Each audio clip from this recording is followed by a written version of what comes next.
રક્ષણાત્મક રિલેની સામાન્ય આવશ્યકતાઓ જણાવો. તો જ્યારે બી આવું પ્રોટેક્ટિવ રિલેની સામાન્ય આવશ્યકતાઓની વાત નીકળે છે તો હંમેશા વિદ્યાર્થીઓ એમાં ભૂલ કરે છે કે જેની અંદરમાં રિલાયબિલિટી, પ્રોપર્ટી, સિલેક્ટિવિટી, સેન્સિટિવિટીની બધાની વિશેની વાત કરે છે.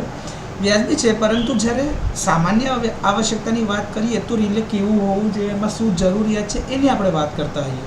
તો ત્યારે આ બંનેમાં તફાવત સમજી અને કેરેક્ટરિસ્ટિક્સની જગ્યા ઉપર એની જે જરૂરિયાતો એટલે આવશ્યકતાઓ જે છે એના વિશેની વાત કરીએ તો વધારે સારું રહેશે. તો આ જો સવાલ પૂછવામાં આવે તો એમાં જવાબ લખી શકાય કે રિલે જ્યારે જરૂરી હોય ત્યારે, એટલે કે ઇન્સ ઓન ફોલ્ટ માટે કાર્ય કરતા હોવા જોઈએ. આને જ સિલેક્ટિવિટી પ્રોપર્ટી કહે છે. જરૂરિયાતો અનુસાર સેટિંગ્સમાં ફેરફારની વ્યવસ્થા હોવી જોઈએ, એટલે કે સેટિંગ્સની એક વિશાળ શ્રેણી અથવા તો રેન્જ એની પાસે હોવી જોઈએ. જેમ આપણી પાસે ઓવર કરંટ રિલેની વાત કરીએ તો પ્લગ સેટિંગને સેટ કરવા માટે તમારી પાસે 7 અલગ અલગ રેન્જ છે જે 25% રેફરન્સમાં છે. 0 થી લઈને 50%, 75%, 100%, 125%, 150%, 175% અને 200% સુધી આપણે રેન્જ અલગ અલગ સેટ કરી શકીએ છીએ. એ જ રીતે સમયને જો સેટ કરવો હોય તો એની અંદર ટાઈમ ડાયલ સેટિંગ્સની અંદર બી 0 થી લઈને 1 સુધી અથવા તો 0.01 થી લઈને 0.10 સુધી અથવા તો અમુક કેસમાં 0.6 થી લઈને 0.06 થી લઈને 0.6 સુધીની વ્યવસ્થા હોય છે.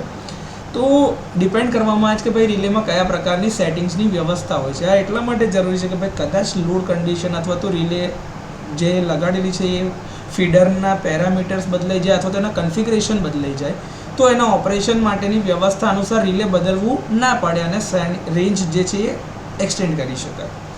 હાર્મોનિક્સ, વોલ્ટેજ વધઘટ વગેરે દ્વારા જે ટ્રાન્ઝિયન્ટ ઉત્પન્ન થાય છે તેની સામે પ્રતિકાર કરતા હોવા જોઈએ. રિલેના બધા ભાગોનું સરળતાથી મેન્ટેનન્સ કરી શકાય તેવું હોવું જોઈએ. ટેસ્ટિંગ અને ટ્રેસિંગ માટે જે કોન્ટેક્ટ અરેન્જમેન્ટ છે એ પ્રોપર હોવી જોઈએ અને વાયરિંગ બી કરી શકાય એવું હોવું જોઈએ. ભેજ અને ધૂળના કણો સામે રક્ષણ આપવા માટે રિલેની ઉપર એક પ્રોટેક્ટિવ કવર, જેને રક્ષણાત્મક કવર કહીએ છીએ, તે હોવું જોઈએ.